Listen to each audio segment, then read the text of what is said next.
കാവ്യ മാധവനെ എന്താ ഇമിറ്റേറ്റ് ചെയ്യുന്നത്? In the sense എന്തിലാണ് കൊണ്ടുവന്നിട്ടുള്ളത്? ഞാൻ നമ്മൾ ഈ ഡബ് സ്മാഷ് ഒക്കെ ചെയ്യുമ്പോൾ ഞാൻ ഏറ്റവും കൂടുതൽ ചെയ്യുക ചിലപ്പോൾ കാവ്യ ചേച്ചിയുടെ ആയിരിക്കും, അങ്ങനെ.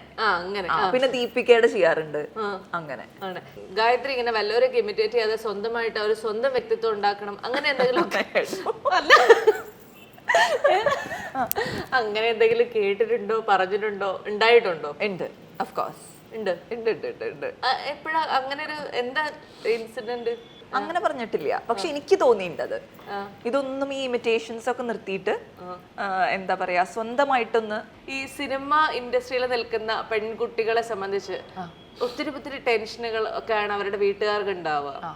മോള് തന്നെ ലൊക്കേഷനിലേക്കൊക്കെ പോയി കഴിഞ്ഞാൽ അത്ര സേഫ് ആണോ, അല്ലെങ്കിൽ എന്തെങ്കിലും കാസ്റ്റിംഗ് കൗച്ചുകൾ ഉണ്ടാവുന്നുണ്ടോ, അങ്ങനെയുള്ള എന്തെങ്കിലും ഭീഷണികൾ ഗായത്രിക്ക് നേരിടേണ്ടി വന്നിട്ടുണ്ടോ?